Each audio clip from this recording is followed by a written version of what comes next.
Assalamualaikum warahmatullahi wabarakatuh. Salam sejahtera, namo buddhaya, salam kebajikan.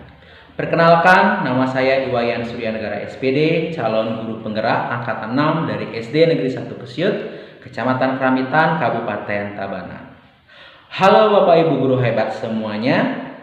Hari ini saya akan menyampaikan tentang demonstrasi kontekstual modul 1.4 tentang budaya positif.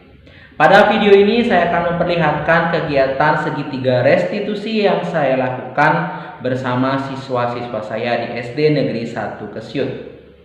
Seperti yang kita ketahui bersama, segitiga restitusi ini kita terapkan dalam rangka untuk meningkatkan motivasi intrinsik siswa dalam meningkatkan disiplin diri yang positif. Jadi kita sebagai guru penggerak diharapkan sudah akan meninggalkan konsep yang namanya hukuman, posisi sebagai penghukum ataupun pembuat rasa bersalah. Kita berusaha menjadi guru yang memposisikan diri sebagai seorang manajer. Tentu saja dalam hal itu kita perlu menerapkan yang namanya segitiga restitusi, yang meliputi menstabilkan identitas, validasi tindakan yang salah, dan menanyakan keyakinan yang ketiga. Nah, dengan penerapan segitiga restitusi ini kita berharap siswa akan tumbuh motivasi intrinsik dalam dirinya untuk melakukan disiplin diri dan budaya yang positif dalam kehidupan sehari-hari. Kita menempatkan siswa bukan sebagai si yang bersalah, tapi berusaha untuk mengubah mereka dari yang mereka membuat suatu kesalahan, jadi mereka yang selalu sadar dari dirinya untuk melakukan yang baik sesuai dengan keyakinan yang telah disepakati. Nah, dalam video kali ini akan ada dua contoh kasus yang diselesaikan dengan segitiga restitusi. Pada kasus yang pertama, di sana ada kasus pertengkaran antara dua orang siswi, yaitu antara Riana dan juga Ayumita, karena Ayumita anak yang sering telat datang ke sekolah sehingga jarang bisa ikut piket kelas, ditegur oleh temannya untuk piket. Nah, sehingga terjadi perselisihan paham di sana.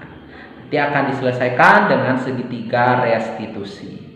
Pada kasus yang kedua, yaitu kasus dua orang siswa, yaitu Kenzi dan Dimas, yang bermain di dalam kelas pada saat jam pelajaran berlangsung, sehingga mereka tidak konsentrasi, tidak fokus, dan tidak memahami pembelajaran yang ada serta mengganggu kelas. Bagaimana segitiga restitusi dijalankan pada kedua kasus ini? Silakan Bapak Ibu, mari bersama kita menyaksikan video berikut ini.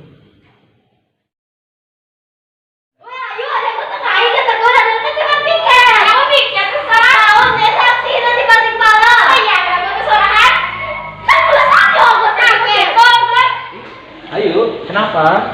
Tadi saya bilang nggak piket sama Riana apa ya? Oh ya, kalau gitu habis istirahat ini ke ruang guru dengan Bapak ya. Nanti kita bicara di sana. Halo Riana, Mita, gimana kabarnya? Baik. Yakin masih sehat? Masih. Sehat ya. Nah, tadi Bapak dengar ada peristiwa di kelas ya, dan saya Bapak lihat Mita nangis tadi. Ada yang mau cerita nggak? Apa sebenarnya yang terjadi? Tadi Riana nyuruh saya nggak piket Pak. Nggak pikir. Lah kalau Riana gimana? Ya Pak, dia sering juga nggak ikut piket, soalnya dia datangnya siang. Oh gitu. Nah, anak-anak, manusia tuh kan nggak ada yang sempurna ya. Pasti semua pernah membuat kesalahan. Semua pernah berbuat salah. Buat salah itu wajar, karena nggak ada yang sempurna ya. Nah, sekarang tergantung bagaimana kita menyikapi kesalahan tersebut.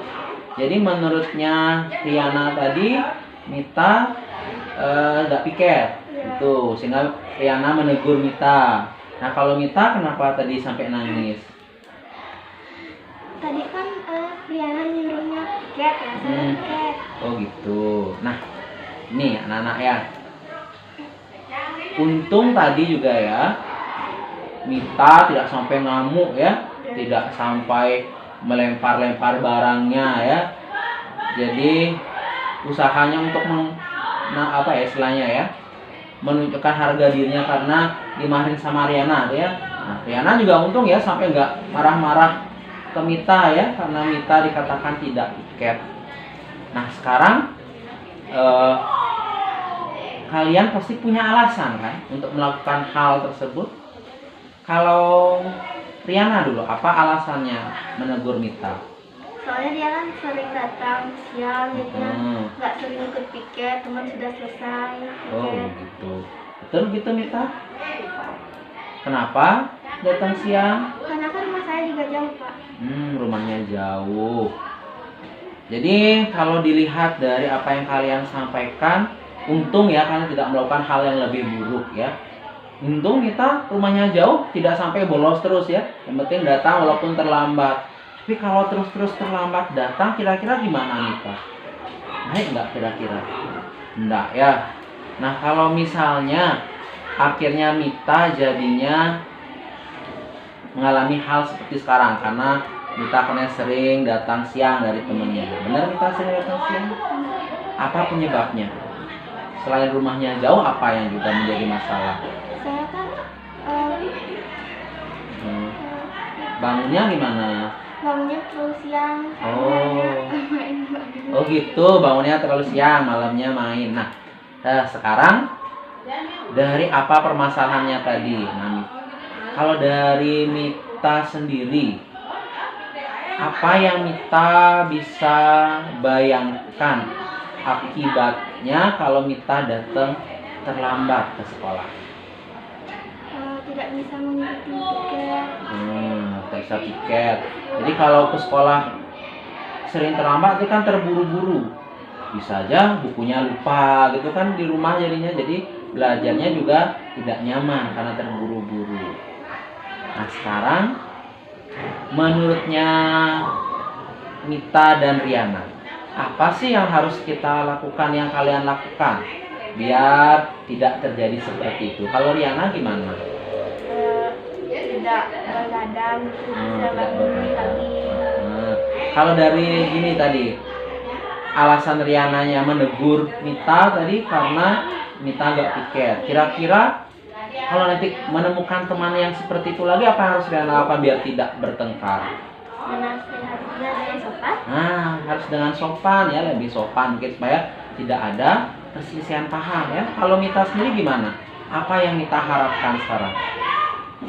Saya mengharapkan supaya saya bisa bangun lebih pagi dan enak tidak memarahi. Bisa bangun lebih pagi. Nah, jadi nilai keyakinan yang kita punya di kelas kan saling menghormati. Itu harus lebih kita perdalam lagi bagaimana caranya Riana untuk menyampaikan pendapatnya yang lebih baik kepada Mita. Bagaimana Mita caranya juga berkomunikasi lebih baik. Mungkin tadi Mita sudah piket tapi temannya nggak lihat. Nah, gimana caranya berkomunikasi lebih baik ya. Jadi keyakinan kelas tentang menghormati, kemudian datang tepat waktu itu harus ditingkatkan. Nah sekarang kalau Mita mengharapkan supaya bisa bangun lebih pagi, apa yang harus Mita lakukan supaya bisa bangun lebih pagi? Untuk mengurangi tidak membuang malam-malam. Baik, itu dah. Berarti sudah ada kesadaran dari dalam diri Mita dan juga dari Riana ya. Terima kasih. Berarti kita bisa menutup kasus ini dengan baik supaya kalian bisa tetap berteman dengan baik ya. Sekarang apa yang harus kita lakukan? Saling minta maaf. Silakan. Maaf ya, Yuk. Oke, terima kasih ya. Sekarang silakan kembali ke kelas. Terima kasih.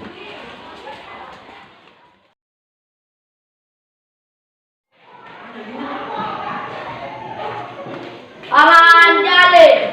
Om Swastiastu. Silakan duduk anak-anak.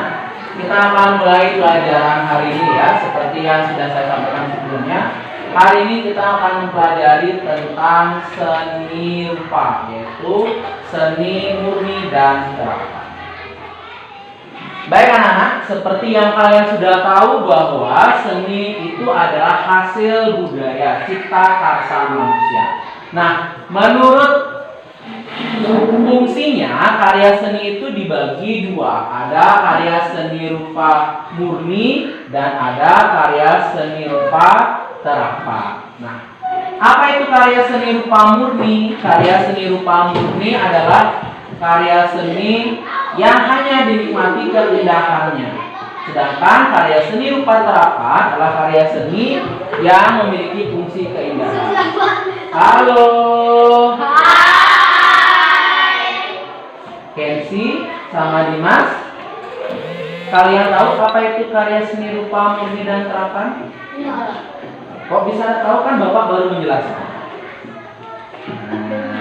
Jadi Dimas sama Kenzi tolong perhatikan lagi ya. Nah, nanti habis kelas ini Bapak mau bicara sama Kenzi dan Dimas ya. Yang lainnya tolong tenang dan fokus dan perhatikan apa yang dijelaskan. Swastiastu, silakan duduk Dimas sama Kenzi. Gimana Dimas sama Kenzi kabarnya? Baik. Oke. Ada yang mau cerita nggak tadi di kelas? Kenapa? Jadi Kenzi kamu duluan, pensalurnya Dimas Pak. Oh gitu. Terus Kenzi? Diambil Ya. Nah, Kenzi sama Dimas ya. Bapak di sini tidak mencari siapa yang benar, siapa yang salah ya. Kita cari solusi dari permasalahan ini. Nah, saya tahu kalau misalnya semua orang tuh pasti pernah berbuat salah. Nggak ada manusia yang sempurna. Pasti ada yang sering juga berbuat kesalahan. Kalau menurut kalian bagaimana? Apa kita bisa menyelesaikan permasalahan ini? Baiklah, Bapak yakin ya, kalian mungkin saja melakukan hal yang lebih buruk dari tadi ya. Misalnya kalian sampai lari-lari, kalian sampai bertengkar. Tapi Bapak bersyukur ya, tadi kalian tidak sampai berkelahi karena rebutan pensil tadi ya. Kalian tidak sampai harus lari-larian dalam kelas. Tapi kamu pasti punya alasan untuk melakukan hal yang kamu lakukan tadi. Kira-kira apa alasannya Dimas? supaya dapat bercanda. Dapat bercanda. Kalau Kenzi, kenapa kalian ingin dapat bercanda dalam jam pembelajaran? Bosan Pak. Bosan. Kalau Kenzi? Sama bosan. Nah, kamu boleh mempertahankan sikap ya, tapi kamu harus berusaha untuk menambahkan sikap yang lebih baik lagi. Kira-kira dengan hal yang kamu lakukan tadi, apa yang kamu dapatkan dari apa yang telah kamu lakukan tadi? Tidak mendengarkan penjelasannya. Kalau Dimas gimana? Oke.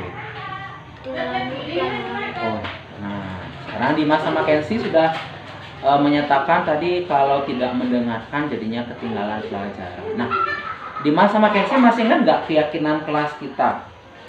Kalau ada yang berbicara di depan harus apa? Harus didengarkan. Kemudian kita di kelas harus saling menghormati. Betul sekali Kenzi sama Dimas ya. Ya, Dimas sama Kenzi sudah baik sekali ya, sudah meyakini kembali dan mengingat kembali keyakinan kelas kita. Sudah bagus, sudah ingat. Nah, kalau Dimas sama Kenzi membayangkan kegiatan pembelajaran yang baik itu harusnya seperti apa?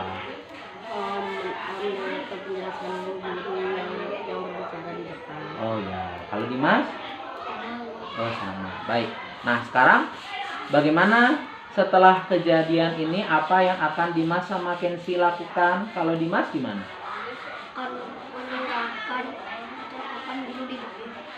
Terus kalau Kenzi? Nah tadi ketinggalan yang ada di kelas bagaimana solusinya? Oke, kalau Dimas? Bagus sekali ya. Jadi Dimas sama Kenzi telah menyadari apa yang menjadi kekeliruan yang sudah terjadi atas keyakinan kelas yang sudah kalian tidak laksanakan tadi dalam kelas, konsekuensinya, dan yang paling penting kesadaran kalian untuk memperbaiki diri. Ya, perbaiki diri itu dari dalam diri sendiri. Kalian harus tahu apa yang menjadi tujuan kalian dalam belajar. Ya, munculkan kesadaran dari dalam diri sendiri untuk memperbaiki diri. Ya, motivasi diri. Karena semua yang kalian lakukan adalah untuk kalian sendiri. Kalau kalian melakukan yang terbaik, maka kalian akan mendapatkan yang terbaik. Kalau kalian seperti ibaratnya menanam, apa yang kalian tabur, apa yang kalian tanam, itu yang kalian tuai. Ya, sudah bagus Kensi sama Dimas menyadari tentang keyakinan kelas dan apa yang harus diperbaiki. Ya, terima kasih sudah kembali meyakini keyakinan kelas kalian. Sekarang kalian boleh kembali ke kelas kalian. Ya, terima kasih ya. Oke, silahkan kembali. Baiklah Bapak Ibu guru hebat semuanya. Demikianlah video penerapan segitiga restitusi dalam menyelesaikan kasus yang terjadi pada siswa-siswi di sekolah. Dari video tadi dapat kita lihat bagaimana penerapan segitiga restitusi yang meliputi tahap menstabilkan identitas, validasi tindakan yang salah, dan menanyakan keyakinan. Kita mengetahui bersama bahwa segitiga restitusi ini diperlukan dalam penanganan permasalahan-permasalahan atau kasus-kasus yang terjadi pada siswa-siswi kita di sekolah. Dengan menerapkan segitiga restitusi diharapkan kita mampu membangun budaya positif pada siswa, membangun rasa tanggung jawab dan mandiri pada siswa, tanpa menempatkan siswa pada posisi yang bersalah terus-menerus. Dengan segitiga restitusi ini kita akan memotivasi siswa secara intrinsik untuk mampu sadar secara sendirinya, mampu merubah sikap secara sendirinya, dan menimbulkan budaya positif dan disiplin diri atau disiplin positif dari dalam dirinya sendiri. Demikianlah video penerapan segitiga restitusi yang dapat saya sampaikan pada kesempatan kali ini. Terima kasih atas perhatiannya. Sampai berjumpa dalam kesempatan selanjutnya. Mari selalu tergerak, bergerak, dan menggerakkan. Yang tutup dengan Pramo Santi, Om Santi, Santi, Santi, Om. Assalamualaikum warahmatullahi wabarakatuh. Salam sejahtera, salam kebajikan, namo buddhaya.